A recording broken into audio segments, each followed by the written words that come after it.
Hello, making a purple clay video. I want to talk about compassion right now in this video. Very important. It's my main theme throughout all my videos.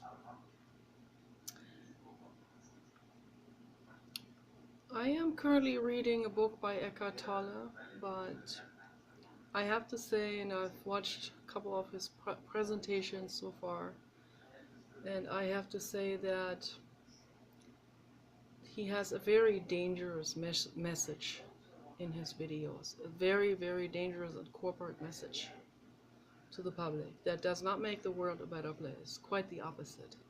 It goes in the opposite direction. And that message is that he's telling people, he told people suffering is good. I was just talking to my brother about this, and I feel very passionate about the subject, and it bothers me very much when I see people like Eckhart Tolle and Esther Hicks and Mada Dalian and whoever is on board with that kind of message. Whenever I see those people, whenever I hear anyone talking like this, I get very, very, very sad and upset, because I know what this message does to the world. I know how people, lazy as they are, well, why are they lazy? They're depressed, of course. But they're depressed and they feel kind of unempowered. So those people will latch onto that message very quickly and say, "Oh, he said we don't have to do anything for the world. He said suffering is good." And then some sadistic people, some real beginner souls, they will misunderstand that, and they will actually do harm to another living being.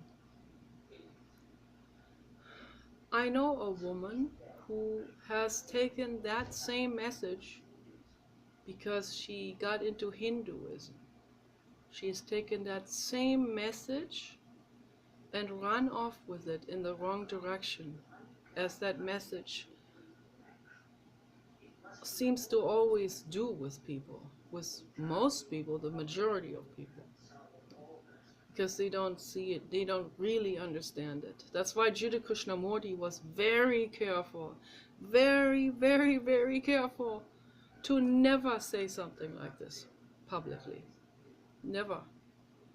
Never ever say that, oh, from the outer perspective, from a view from above, will say, will see it differently and say, oh yeah, you suffered so much, okay, so you have paid off your karmic debts and you are now, you have moved forward in your soul development. Maybe, yes, but that should not be understood in this, from this perspective, from this dimension. This should not be understood as, oh no, this is my green ticket to, this is my green light to complacency. Let them suffer right in front of me. I'm not going to do anything to help. They're just paying off their karmic debts. That is frickin' gruesome. Okay? And there are people that will take that message and do something like this. They will turn a blind eye to another living being suffering because they say, oh, they're just paying off their karmic debts. They came back as cows and now they're being tortured in the factory farms. They're paying off their karmic debts. That's what people will say. Very dangerous message. And Eckhart Tolle should know that. He should see the consequences of that kind of message. Makes me very sad. I'm very concerned about that, because I see how people take certain messages and run off with it in the wrong direction.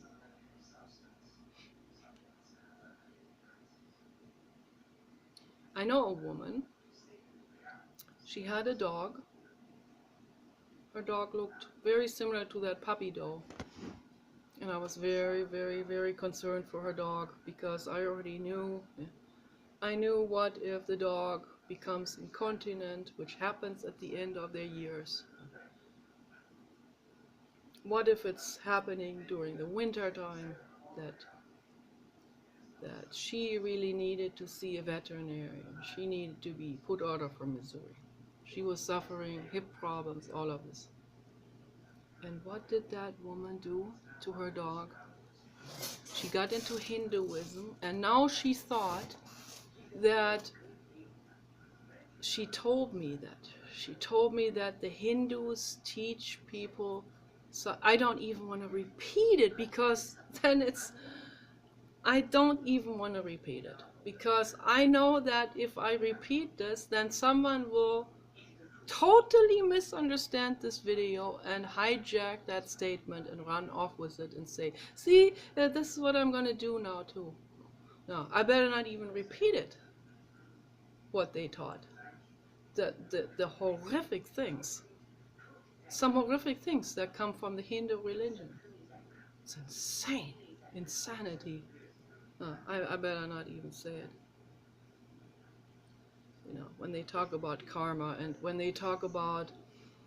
And the people who wrote these texts, they themselves have completely misunderstood anything from the infinite.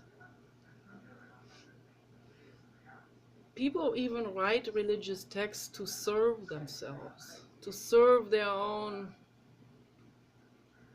conscience, to appease their egoic conscience or whatever. I don't even want to call it conscience, their egoic perspective. I'll call it that. They want to appease their egoic perspective and their selfishness. And they want to make it okay. Not just okay, but they want to even make it religious. So that's what religion is really all about. It's about appeasing the ego and thinking they don't carry any more responsibility. You know. Everything is pawned off on gods and karma and paying back karmic debts and stuff like that. I talked to another woman who I met a long time on the internet, and she cared, she was concerned about the animals. But then she said to me, but the way she deals with it is by telling herself that they want to do this in their lifetimes, and then she doesn't have to feel so bad. I got really upset about this and angry. I said, that's not being responsible. Whether a soul does that and wants to learn and so on, that is something that eludes my living experience in the here and now. Okay, that is their business. And maybe it is so. But it has nothing to do with the here and now. The here and now is, we live in a 3D with gravity. There is suffering going on. And Nicola, I'm not going to allow someone to suffer horribly in my vicinity. Okay? I'm not going to allow it. Even if you are masochistic and want to have that happen in this lifetime, from this consciousness, not just a soul contract, but in this lifetime, if you decide, oh yeah, you're a nun and you want to flagellate yourself. That's what nuns have been doing in monasteries.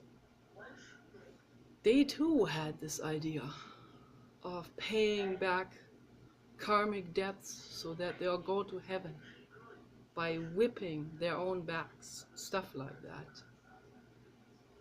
And other people might think that about doing that to someone else. None of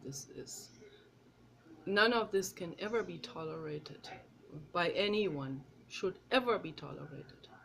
Never. Should never, never, never be tolerated. Violence should never be tolerated. This is also our learning path, right here in the here and now. We are going through life and we carry a responsibility. Okay, I feel responsible for others.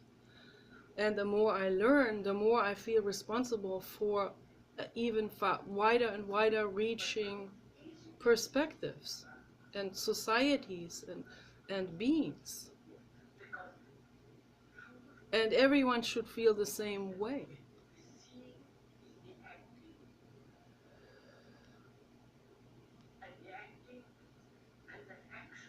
Most people are they're dabbling with blinders on. And then a guru comes into the world and tells people some real backwards message that will be totally misunderstood, hijacked, and run off in the wrong direction by all of these people with blindfolders on. This is real heavy duty stuff, is this. Very dangerous, very, very, very dangerous. I'm not saying that these people that I mentioned are all wrong and bad. No, they got some important things to say too. But that message, that particular message that they're throwing out there into the world for every kid to be bombarded with and every corporation to profit from, those messages, or that message, is very, very, very irresponsible from their part to put into the world, and it is very cruel and cold. The infinite cosmos is all about compassion and love, not about violence, not about war and doing harm.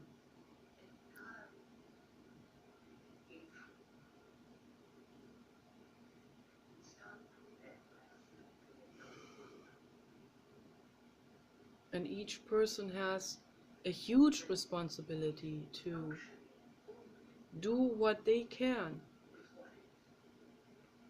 with the means they have. Mental means, physical means, financial means. With the means they have to bring love and peace and beauty into the world. Valentina Lisitsa brings beauty into the world. She's the God level soul. She's the reincarnation of Franz Liszt.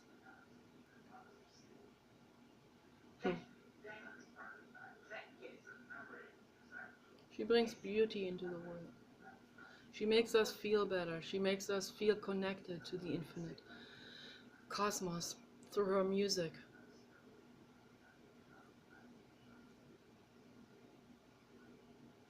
Ingrid Newkirk brings love and peace and compassion to the world through her activism.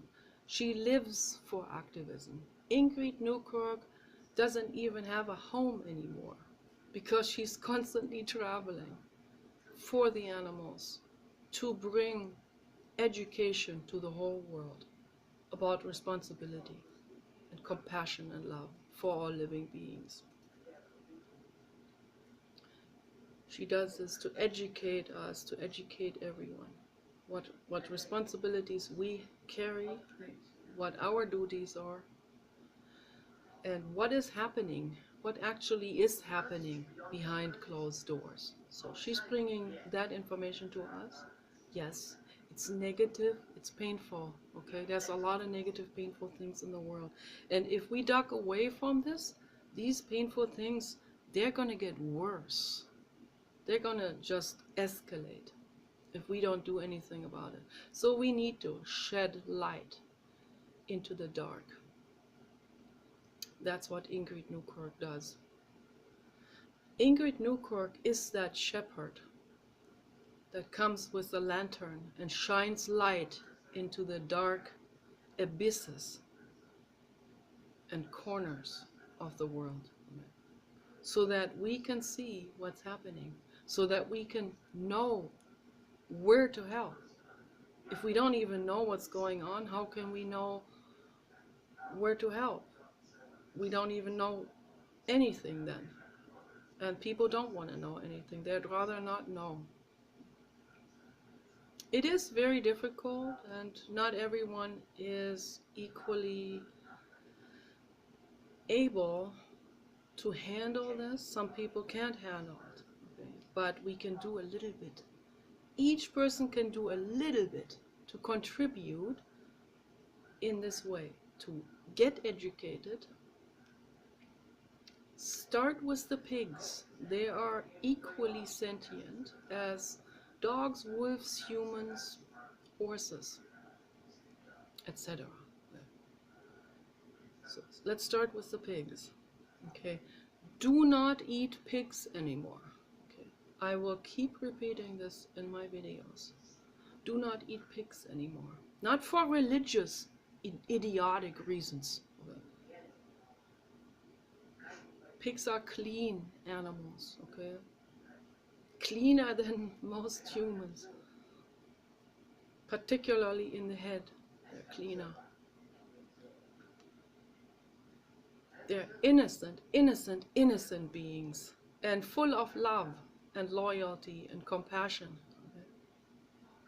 And they're intelligent. Pigs, I heard stories of pigs rescuing other animals from barns that caught fire. Pigs are so smart, they can watch someone and see how they undo a latch, and they all do that with their mouths. Okay. They undo the latch and they open the barn door and they squeal and they holler for the other animals to come out, away from the fire. That's how smart pigs are. And what do people do? They put them in gestation crates where they can't even turn around, where they get sores on their skin,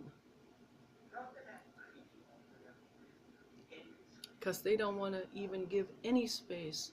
They're so greedy, these factory farms. They don't want to give any space at all. They see the animals as merchandise.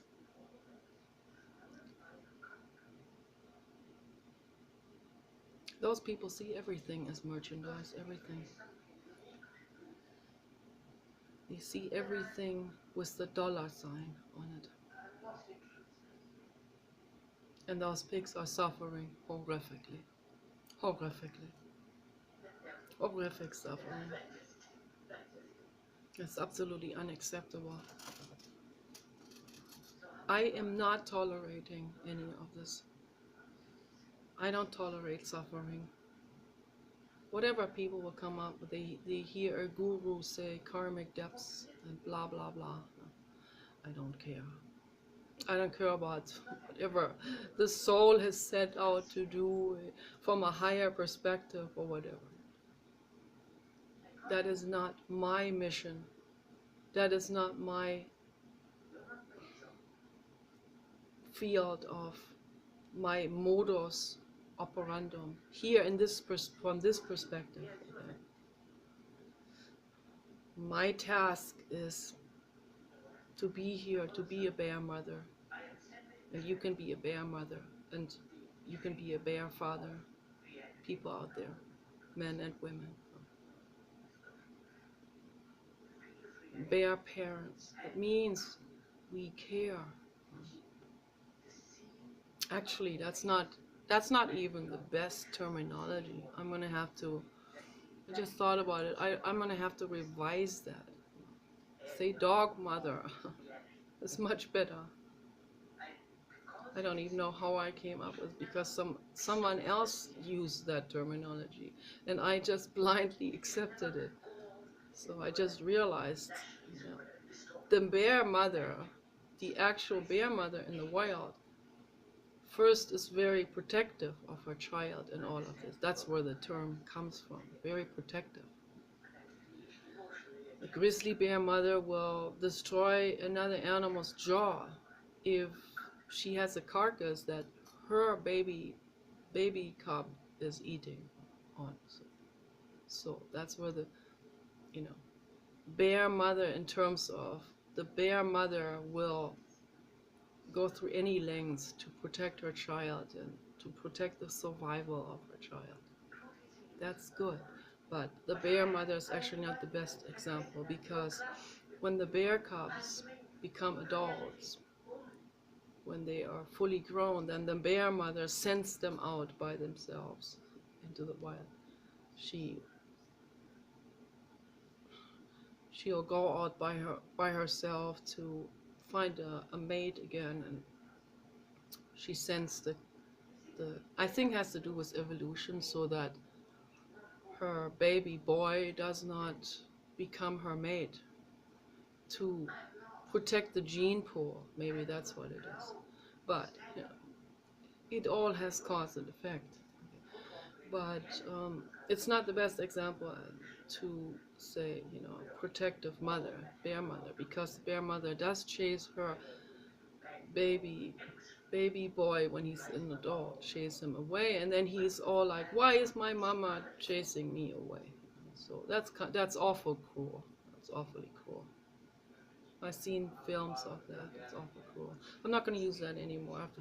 I have to pay real close attention, and I think we should really really look at the words and the wordings, and we should question words and wordings very carefully. Just because we have used this for a long time doesn't mean that we have to keep using it. I'm going to say dog mother because the dog mother does not chase her baby away at any time. She would never do that.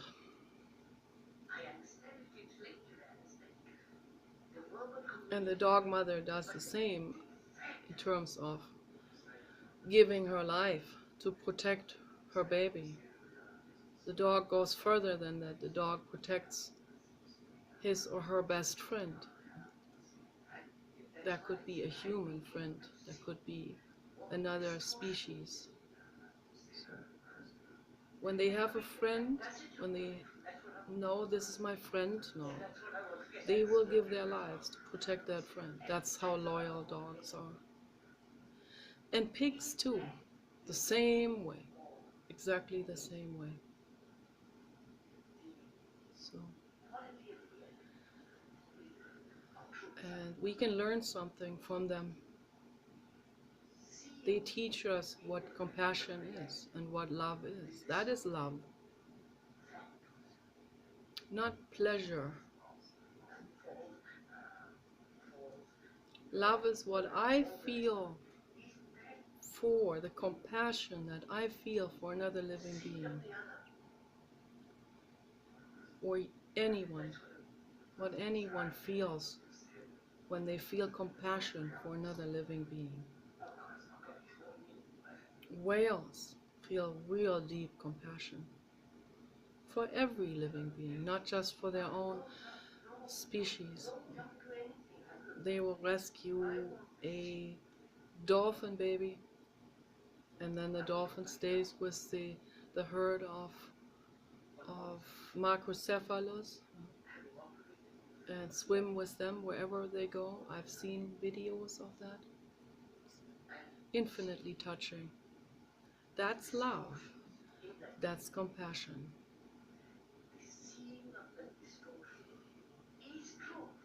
And that is truth. And that is also our path to move forward to. That is the learning path. Not to, this paying off karmic debts and stuff like this. That's almost sounds like a competition. It sounds like ambitiousness. all of ambitiousness, paying of karmic debt, self-flagellation, whatever people are doing, is that shoots backwards. That is not the path. The path is going forward and listening to those who practice compassion and love. Listen to those. Look at those. Those are your teachers. Model yourselves after those in terms of feeling it, letting it grow within yourselves. That compassion. I'm listening to Jiva Krishnamurti.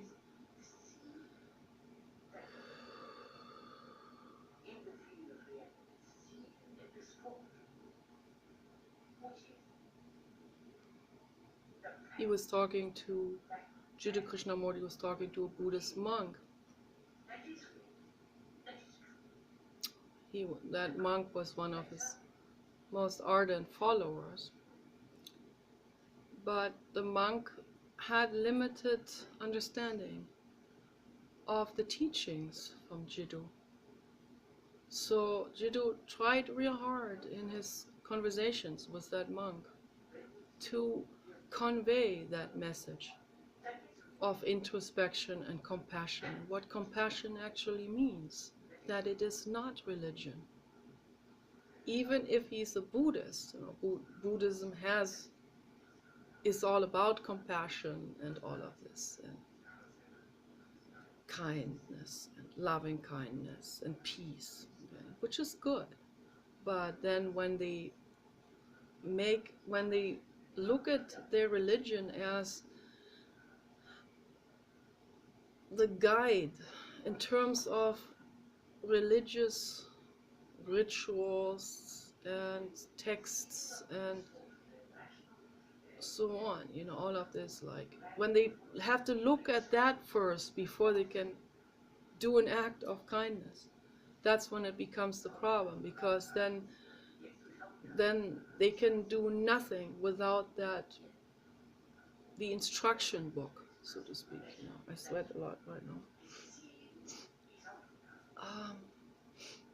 And that's a problem, loving kindness and compassion, that should come from yourselves, from your nature.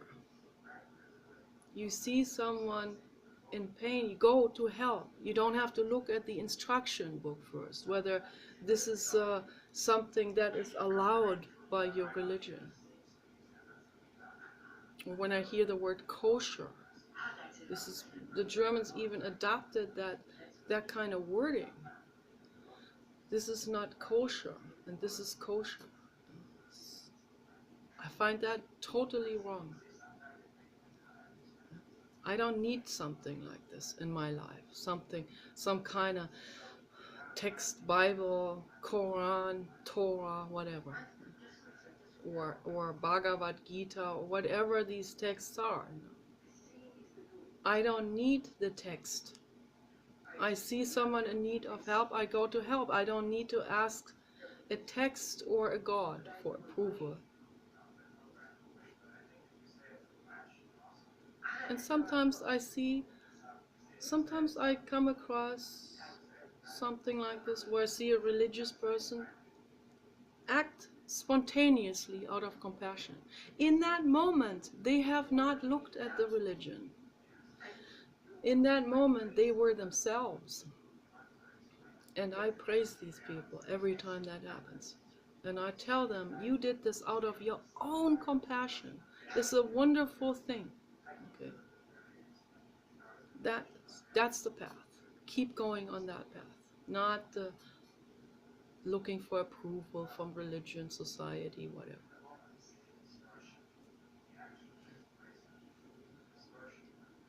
Listen into yourselves. That's the path. That's the path forward.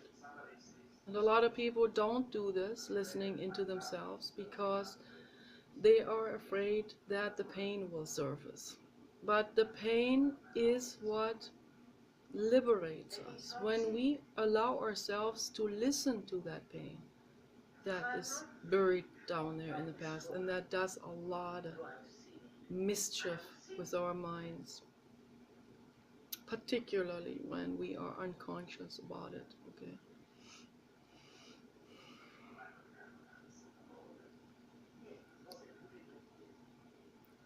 It's good to become conscious. It's good to allow that to come up. It's good to go into a conversation with that pain, with that nightmare, or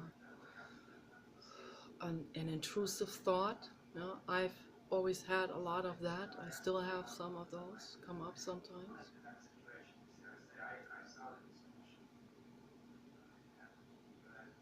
It helps to pray to the infinite cosmos to protect you. But it's also very important to look at it, to look at that sudden violent thought that comes up out of nowhere, you know, like I was watched that OCD project. I think that was that Dr. Drew or something. I don't know what the name was, but it was a long time ago on TV, and we were watching this OCD project, and I was very interested in it because it's about psychology, and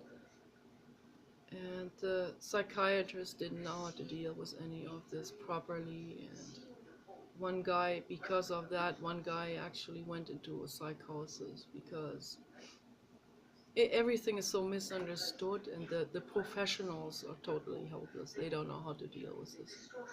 They get some kind of theory or some new approach, and then they run off with this, and they use this approach against any kind of inner rational sense, that the inner voice that they have covered over because they're afraid of their own pain. So they cover that up, so they have no more inner voice. Then they're deaf to their inner voice, and they go with some kind of psychiatric how to do book or whatever, and then in the course of that they damage people further. It's very sad to see. But in that OCD project, I always told my husband, I have everything. There were like 6 people, and I had everything that these people had. Like, suffer from all of these 6 different psychiatric evaluations and problems and disorders. So I had everything. And it's not fun. It's not fun at all. I had all of these different OCD types. Maybe not as intense as the individual hand washer that is focused on that, you know. I have that too, but I have my coping mechanisms. I try to outwit my OCD basically by learning and learning and learning, and meditation and working on myself. And the most important thing is the introspection process, because, and I do not agree with the so-called flooding, the psychiatric mental flooding of patients, you know, to make a patient, when they are afraid of germs, to make him go to downtown LA and touch the floor and lick the curb or something. That's called flooding. I don't agree with this at all. I think that can throw someone completely over the edge. That's unethical. That's not how we do it. There's a reason why we have the fear and the OCD in the first place. And I also had the intrusive thoughts that this one big guy there was one big guy in there, and he had these intrusive thoughts. I've suffered from that too. Like where he started to be afraid of even touching a knife because he was afraid that he wasn't sure whether his hand would make a movement with that could hurt someone. So And I know exactly how that feels. I know exactly how that feels. That's awful. That's a painful life.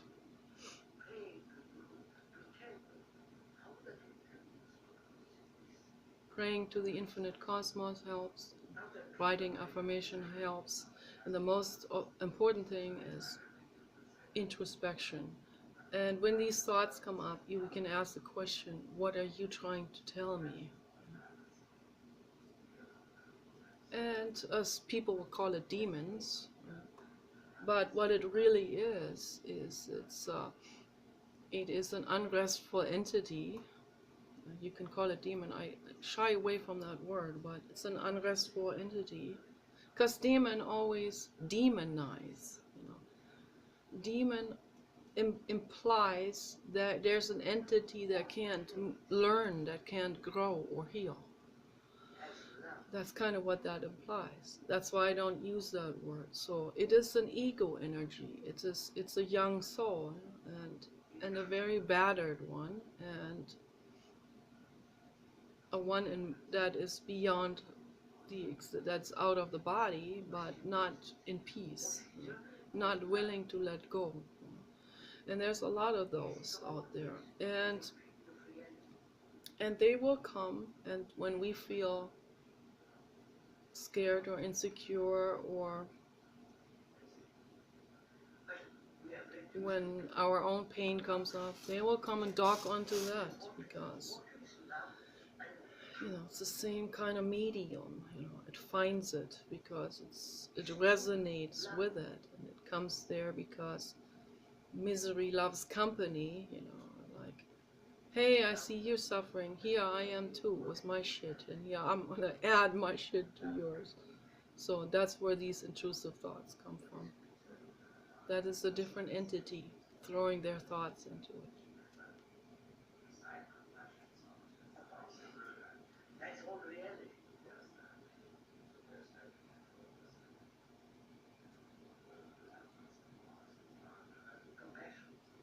So, but we can talk to them, we can say, what is it? What is it, dear? And I'm going to call you dear because I know you're suffering. So you're coming into my brain. You're trying to tell me something here. You want to tell me something. You want to tell me your story. And immediately they start to relax. They feel seen. If you suppress them, they become even more aggressive. They will knock even more onto your door, in your head. They want to be heard and seen. They don't want to be shunned out of your life.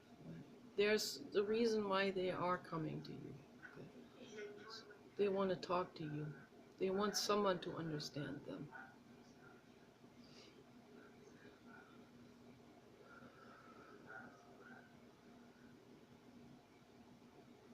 So you ask them, what is it? What do you want to tell me? How can I help you with this? What can I do to help you? What can we do together to dissolve the fears and this chaos and the frenzy that brings with it violence and violent images, forceful images that force themselves into our heads. Even my psychiatrist in LA did not know what this even was.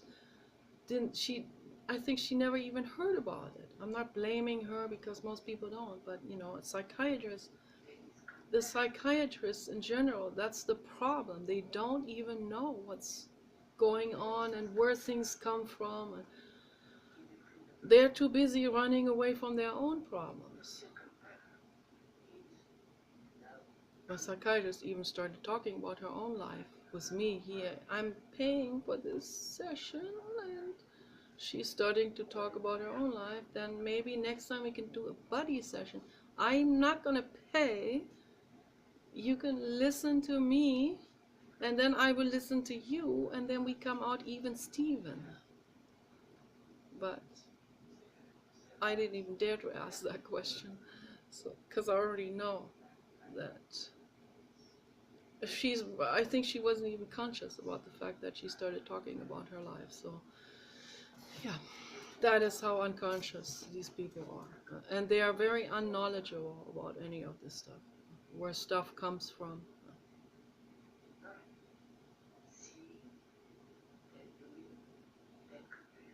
So she just completely misunderstood any of this stuff. Then when I saw the OCD project and I saw this big guy with that fear, I was like, my gosh, that's what it is. That's what I have. And I tried to talk in the center about this, and these people didn't understand it. They didn't get it at all, what it was. They thought I had violence in me, which is couldn't be further from the truth. I have a Medusa in me, and yes, that can come up, but only in a situation of where it is fair of the Medusa to come up, to stand up for me, to stand up for myself. That's not violence. That lady recently or today that shot that criminal that pounded in her front door, came into her house, that lady shooting that guy to death, that is self-defense. And I want people to do this. I am praising that woman. Absolutely. Thank you for standing up for yourself. You did the right thing. That's the right thing. That's the ethical thing to do. I talked to my brother about violent people and that I do not tolerate violence. Will never tolerate violence.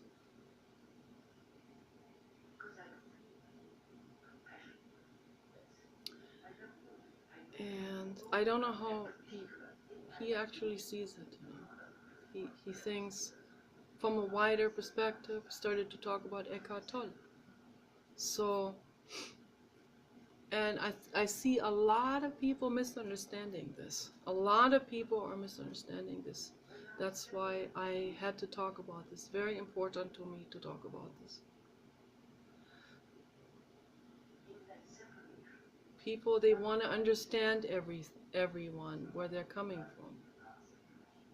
I wonder how far that goes. Are you still gonna have that same benevolent understanding for that criminal if that criminal comes pounding your door in? Any of you out there? That's my question.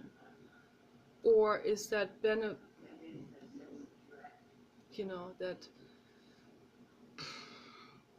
benevolent, this understanding the criminal and all of this, this very liberal kind of mind state, is that only happening when shit happens to other people? So then it's easy to say, oh, that poor criminal, but wait until he hammers your door in. Are you still feeling the same way about it? And that is my question. We need to be careful with what kind of message we easily adopt and run off with. Very careful. You gotta be really, really careful about all these different messages that are bombarding society, that are coming from so-called experts, anywhere, right, left, front, back, gurus, psychiatrists, teachers, famous people, anyone that people look up to, and they all bring in some kind of very misunderstandable thing, and people run off with this in the wrong direction. Question all of this. Ask yourself, what are the consequences of such a message, to say that they're paying off their karmic debts or something like that. We live here in the 3D with gravity, with people, animals suffering, okay? And each of us has the responsibility to stand up for justice and for peace and for the elimination of suffering, okay? The ending of suffering. That is our goal, okay? So battery is empty. I gotta recharge it. You guys take care. Bye-bye.